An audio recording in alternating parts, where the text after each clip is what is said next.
A table reminded him of death. He stared at it for too long, moving his eyes up and down his wooden frame and fearing God.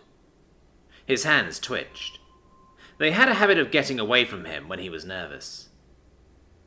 A man came and sat behind that table. "You understand your situation, don't you, Mr. Locke?" He was in a suit, looking like a black leather sheath for a knife. "You understand that there is no escape?" No escape? In truth, there never was. That was the only comforting thought he could manage to hold. He thought about time the way some people think about a book. All there, just ordered in one direction. That meant that this next paragraph would be in all caps, and more likely than not, the end. The suited man readjusted his tie like he was moving a chess piece. His long, slim fingers cut through the air, while seeming to float without weight. "I don't respect you." He spoke with an even tone. "Some people get that wrong in these scenarios. I want you to know there's nothing mutual between us." Bravery found Locke long enough for him to reply with a smirk. "That's because I'm not wearing a suit, isn't it?"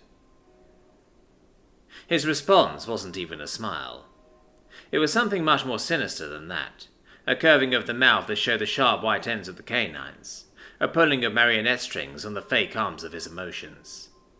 His eyebrows didn't even cooperate with the pantomime. "Have you ever done this before?" "Hundreds." "Oh, I'm sure." Behind the brawn of his bound hands and twisted shoulders, something small finally snapped. A quick and electric shudder shot down the length of his back and left sweat budding at the edge of his brow. "Why are you talking to me?" Honesty had to arrive eventually. Standing at the edge of a perilous cliff, choking down the barrel of a gun, all of it puts pressure on the raw parts of us, demanding that we act with animal purity. "Why are you in a suit for something like this?" "This isn't a game." The man's steady voice was beginning to have its effect. Where one was breaking down, the other was establishing habit, creating a dominating rhythm of awful banality. He fixed his cuffs. "It's a job." Locke gritted his teeth. "Well, I'd hire you." The suited man ignored his reply. He simply let his idle attempt at rallying heroic wit die in the silence of a metallic echo. Just the two of them sat in the floating atmosphere of a dark-lit room. Just the two of them, and an awful wooden table. "Are you ready to begin?" "Not going to offer me a chance at saving myself?" "Come now." He stood, pressing out the wrinkles of his suit with long and clean swipes. "You're not that weak and I'm far too bored." Locke tilted his head down as far as his contorted shoulders would let him. Thoughts haunted his mind. "Can I tell you something first?" "I hope that it is not answers. Not yet, at least." "No, you're right. Not yet. This is something different." He paused for just a moment. Barely a hesitation, but still noticeable. Eventually, he turned up his palms. "Should I sit?" "If you like. It won't take long." He leaned on the table instead and crossed his arms. He looked patient, but Locke could tell the only thing keeping him was simple curiosity. Locke took a deep breath. He wasn't stalling. That didn't really matter now. His fate was more sealed than ever. It was more of a poetic exhale, a release before he no longer could. "When I was 4, I swore I saw an alien. I still swear to this day that it was one, but that is not the point. What is the point is that for forever I couldn't figure out why I never got to see one again.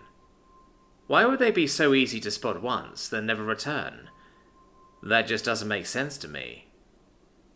But I read somewhere that truth finds you only when you're making it, and I think I understand that now. I don't know you, but I can take some pretty good guesses about you. I've killed to be in the position I am now. That's not unfair. I'm guessing you've killed quite a lot too. In fact, I think you're about to add some numbers to your list. That's not really unfair either. Anyways, I'm getting a little sidetracked. The reason those aliens didn't come back, and I'm sure of this, is because we scared them off. Not we in the sense of humanity, but me and you, the two of us. I think we have scared them off.